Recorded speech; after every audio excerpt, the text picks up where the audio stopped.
Hello, and good morning, federal employees. It is so good to spend a little time with you today. If you are new to this channel, this is the place where you are going to learn about your TSP, about investing, about planning for your future, about getting the most out of your benefits, saving in taxes, and much more. So stick around, join the community. We have a great time every time we get together, so thank you for investing in yourself and being here today.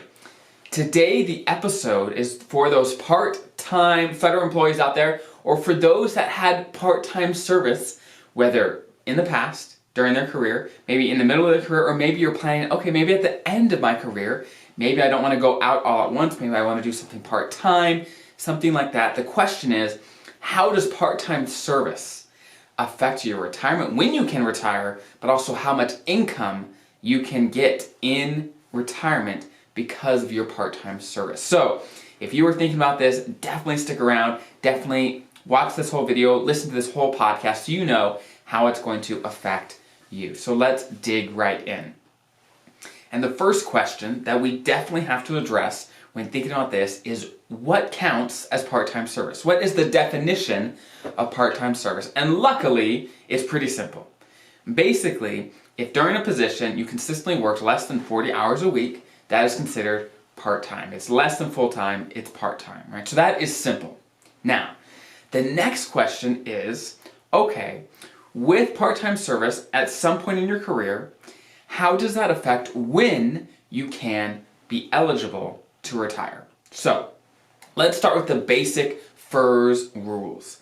Basically, as a FERS federal employee, you have to be age 62 with at least 5 years of service. That's one option, right? You have to be at least age 60 with 20 years of service. That's the second option.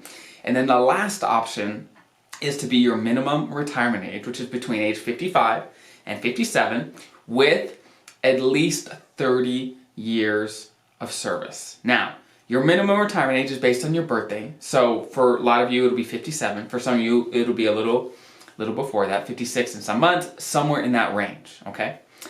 Now, those are the rules for FERS federal employees. If you're a CSRS, the rules are a little different. Definitely check those out. But if you're a FERS federal employee, those are the eligibility rules to retire with an immediate retirement. If you want a deferred retirement and an early retirement, things like that, the rules are a little different and nuanced, but we're going to stick with immediate retirements at this point. Now, with part-time service, I have some great news for you. Let's say you're 57 at your minimum retirement age and you worked 30 years and the entire time was part-time, okay? The good news is, even though those years were part-time for you, all 30 years count for your eligibility to retire. So let's do another example. Let's say you're age 60, okay? You had 10 years where you were full-time position, everything was good. But the other 10 years was part-time. So you have 20 years of service total, but some of it was part-time, and you're age 60. You would be eligible to retire with an immediate retirement regardless of having that part-time. So basically, when it comes to your eligibility to retire, the years that you were part-time count as full years. So definitely understand that the part-time does count for eligibility, and that is great news. Now for the big gotcha of the part-time service, where it is not the best news for those part-timers out there, and that is how your pension is calculated. Now, let's start off with how the general pension calculation works for FERS federal employees. So, you start with your years of credible service, okay? You times that by your multiplier, and then you times that by your high 3 salary. Now, if you want to see that down on paper, look at articles or Google it, say, hey, how do I calculate my FERS pension? Tons of things will pop right up. You'll get tons of information on that. But basically, years of credible service times your high 3 times your multiplier, okay? That's how it's calculated.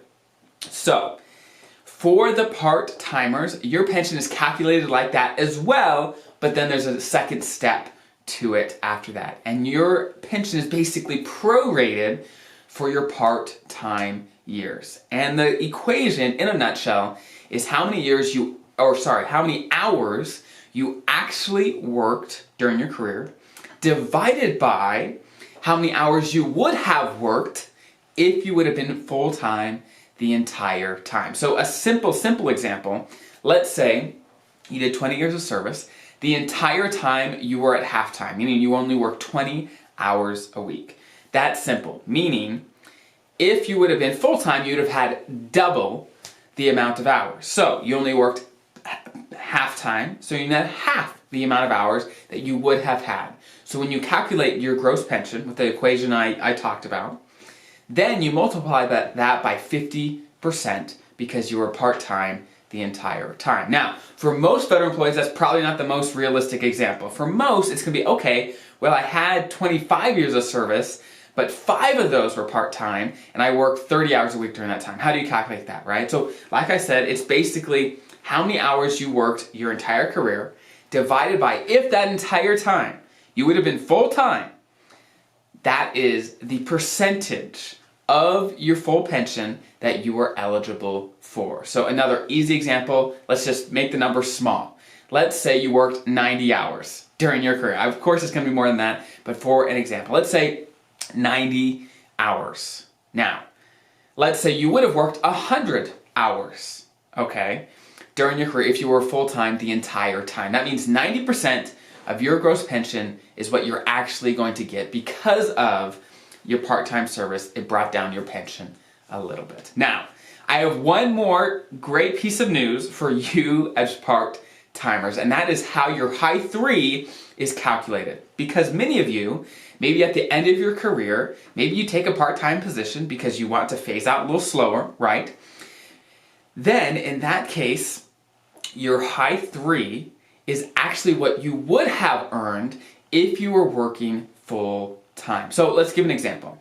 Let's say the last 3 years of your career, you worked only 20 hours a week, so half-time. With 20 hours a week, you make 50 grand a year, okay?